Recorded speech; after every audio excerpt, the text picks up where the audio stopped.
পৰাণ গুঞ্জৰি গুঞ্জৰি গা। ঘৰৰ বাৰীৰ বহুতখিনি মানে শাক পাচলি চব্জি মোক একদম বেগত এবেগ কৰি ভৰাই দি পঠাইছে। গতিকে এই খাম, খোৱাৰ পাছত কেনেকুৱা টেষ্ট পাওঁ, আগতেও দিছে বাৰু, একদম অৰ্গেনিক গোবৰৰ মানে সাৰ দি পেলাই কৰা। নমস্কাৰ, বাবাজ ব্লগছলৈ আপোনালোকক স্বাগতম। মই গৈ আছোঁ আজি আচলতে লখিমপুৰৰ ধলপুৰত ধুনু দাদা, মোৰ দাদা এজন আছে, তেওঁৰ ঘৰত যাম। তেওঁৰ ঘৰত এটা ভাল লগা পৰিৱেশ আছে। তেওঁৰ ঘৰৰ চৌপাশে পৰিৱেশটো চাই আপোনালোকৰো নিশ্চয় ভাল লাগিব। তেওঁৰ ঘৰৰ দুৱাৰ দলিত সোমোৱাৰ পৰা আৰম্ভ কৰি ভাল লগা পৰিৱেশ এটা আছে। আপোনালোকে সম্পূৰ্ণ ভিডিঅ'টো চাই থাকিব। গতিকে দেৰি নকৰি আহকচোন ভিডিঅ'টো আৰম্ভ কৰোঁ। গেটখনৰ পৰা চাওকচোন, এনেকুৱাকৈ ৰাখিছে যেন এখন নাৰ্চাৰীহে। ই ভাল লগা এটা পৰিৱেশ। প্ৰথমতে দাদাই কি কয় শুনি লওঁ, তাৰপিছত বাকীখিনি দেখাই আছোঁ। হয়, মই আছোঁ লখিমপুৰৰ ধলপুৰত। দাদাৰ লগত আহিছিলোঁ ধুন্দাৰ ঘৰত।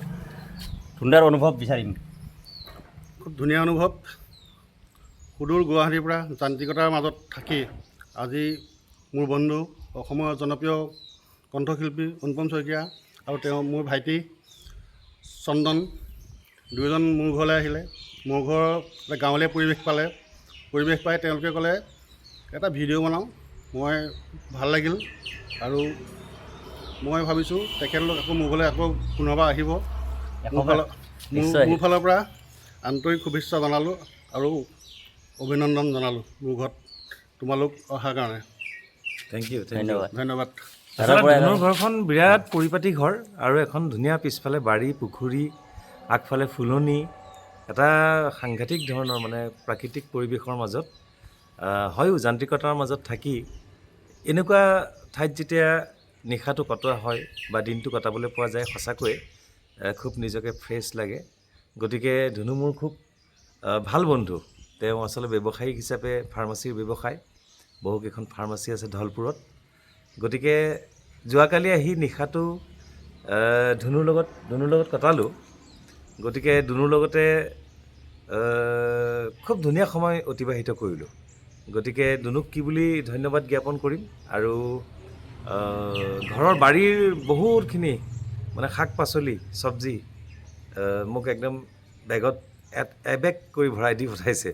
গতিকে এই খাম, খোৱাৰ পাছত কেনেকুৱা টেষ্ট পাওঁ, আগতেও দিছে বাৰু, একদম অৰ্গেনিক গোবৰৰ মানে সাৰ দি পেলাই কৰা, তাত কোনো বেলেগ সাৰ নহয়। গতিকে ধুনুৰ ঘৰত নিশা কটালোঁ ধুনীয়াকৈ আৰু মই বহুত ধন্যবাদ জ্ঞাপন কৰিছোঁ ধুনুক। ধন্যবাদ। আকৌ লগ পাম। কি নাই আচলতে, আপোনালোকে যদি কেতিয়াবা আহে হতভক খাব আচলতে কি নাই। দাদাৰ এইটো সোমোৱা গেটৰ পৰা যদি আৰম্ভ কৰে দাদাৰ ঘৰত চাব, সুন্দৰ কৰি থৈ দিছে গছ, মানে ফুলৰ বাগিচা এখন থৈ দিছে। আচলতে নাৰ্চাৰী বুলি ক'লে ভুল নহয়। সুন্দৰ পৰিৱেশ নহয় এটা। পদূলিৰ পৰিৱেশটো চাওকচোন, প্ৰথমতে সোমাই পাব ধুনুদাৰ ঘৰত। খুব সুন্দৰ পৰিৱেশ। এয়া চাওক, পিছফালে নাৰ্চাৰী এখন থৈ দিছে যেন এনেকুৱা লাগিছে। খুব সুন্দৰ পৰিৱেশ, সুন্দৰ এটা পৰিৱেশ।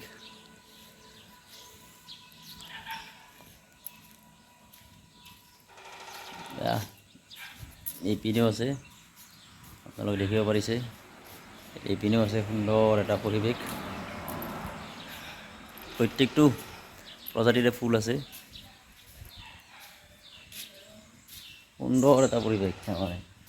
চবচে ইম্পৰ্টেণ্ট তুলসী গছ একদম ধুনীয়াকৈ থৈ দিছে, চাফা কৰি। প্ৰত্যেকটো পৰিৱেশে চাফা পৰিৱেশ একদম, নোহোৱা ফুল নাই। কমলা লাগি আছে,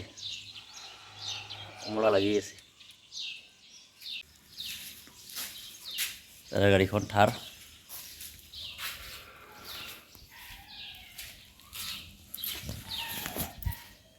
এখন গাড়ী পিছফালৰ পৰিৱেশটো দেখুৱাবলৈ চেষ্টা কৰিম। আৰম্ভণিতে চাওক, এইডাল আমলখি গছ, আমলখি লাগি আছে।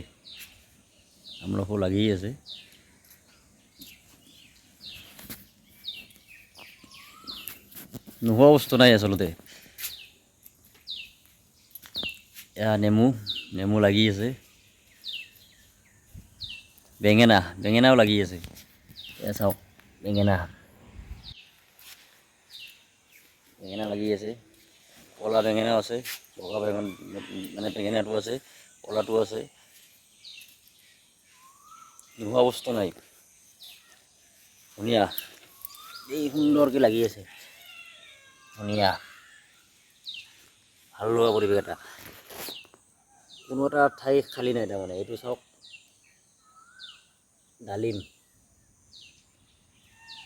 ফুলিছে ধুনীয়াকৈ। ডালিম ঔষধি বস্তু আছে আপোনালোকৰ। এই চাওক মানিমুনি, এইটো খালে পেটৰ কাৰণে বহুত ভাল।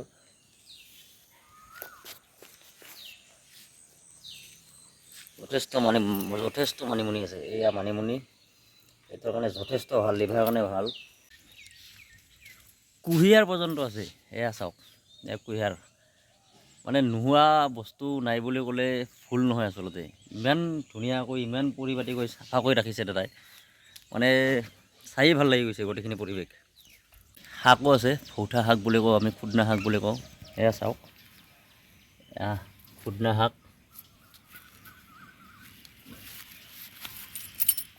ভৌঠা শাক, গোটেইখিনি বস্তুৱে আছে।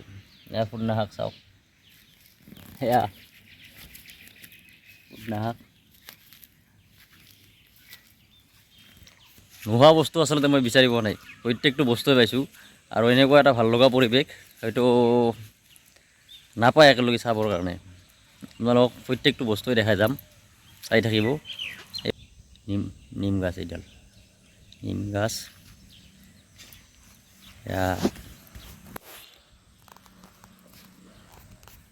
লাও খেতি, নিম প্ৰত্যেকটো চাইডত আছে। খেতি মানে আচৰিত খেতি আচলতে। এই চাওক দাদাই গাজৰো ৰৈছে, বৰপটি লেচেৰা আছে,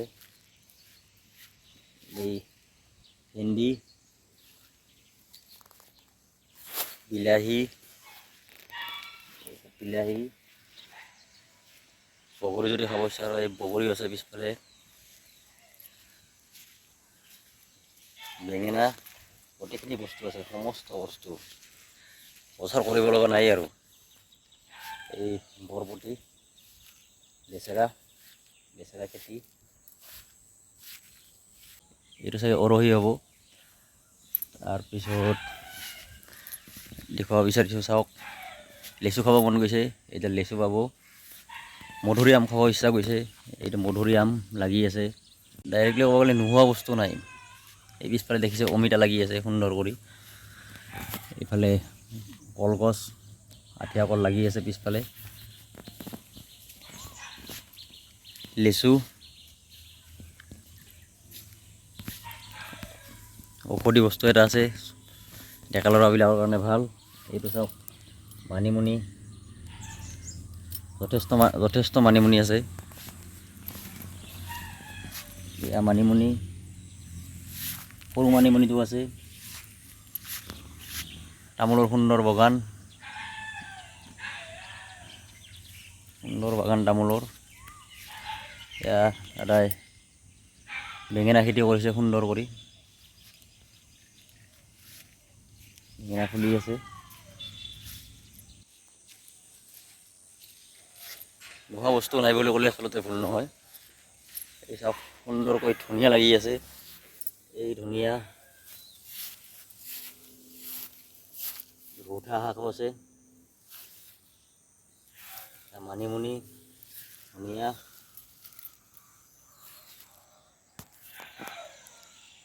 ডালিমৰ গছ, ডালিম ফুলিছে। নেমু যথেষ্ট আছে তাতে, নেমু। ইয়াৰ ভোট জলকীয়াও আছে, সুন্দৰকৈ লাগি আছে। মাকৈ খেতি, মাকৈ আছে চাওক, মাকৈ।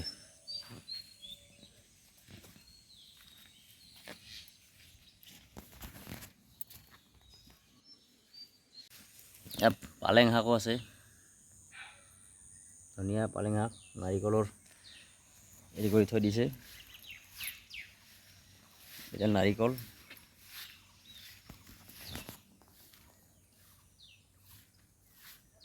এইফালে বৰপতি আছে মানে লেচেৰা খেতি কৰিছে দাদাই হোৱা নাই হ'ব আৰু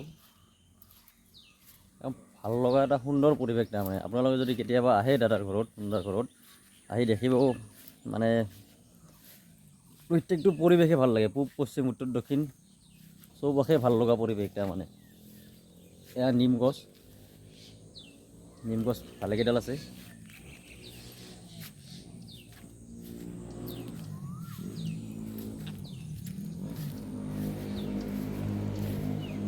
যদি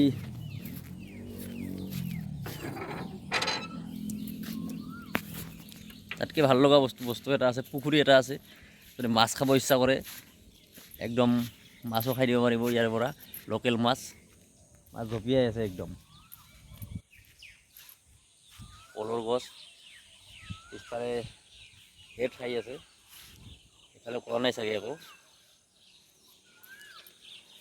মানে নোহোৱা বস্তু নাই আচলতে দাদাৰ ঘৰত প্ৰত্যেকটো বস্তুৱে আছে প্ৰত্যেকটো শাক আছে প্ৰত্যেকটো খোৱা বস্তু আছে তামোলৰ পৰা নাৰিকলৰ পৰা আদি কৰি বগৰীৰ পৰা প্ৰত্যেকটো বস্তু আছে এটা কচুৰ খেতিও কৰিছে দাদাই নাযাওঁ মই এইটোৰ পৰা দেখাই দি আছোঁ কচু এয়াই হৈছে আচলতে আচল অসমীয়াগিৰি মানুহজনে মানে দাদাই ইমান কষ্ট কৰি ইমান পৰিপাটি কৰি ইমান সুন্দৰকৈ ৰাখিছে বাৰীখন মানে দুৱাৰ পদূলিখন নিজৰ ঘৰৰ ভিতৰত এনেকুৱা এটা পৰিৱেশ দাদাৰ ঘৰত বৌ ভাইটি আৰু দাদা থাকে ভাইটি আৰু বৌ এতিয়া নাথাকে দাদা অকলে থাকে অকলে থকাৰ পিছতো ঘৰৰ ভিতৰত ইমান ধুনীয়া এটা পৰিৱেশ আপোনালোকে দেখিলে এনেকুৱা লাগিব যেন 5জনীমান ছোৱালীহে আছে ঘৰত কিন্তু নাই দাদাই অকলে ইমান সুন্দৰকৈ ৰাখিছে মই দেখি তাৰমানে আচৰিত ইমান ডিচিপ্লিন ইমান পৰিপাটিকৈ ৰাখিছে তাৰমানে যদি কেতিয়াবা আপোনালোকে পাৰে আহিবলৈ চেষ্টা কৰিব আৰু চাব মই কোৱা কথাখিনি সঁচাই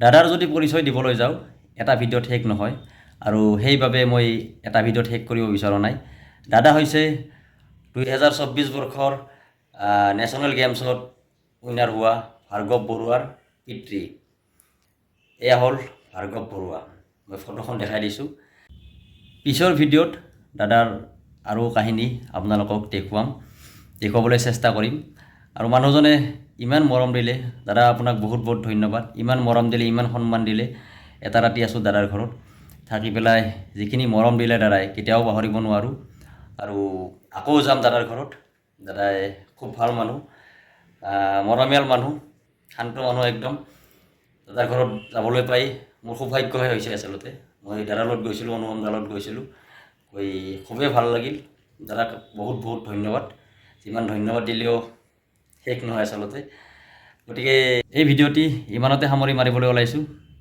ধন্যবাদ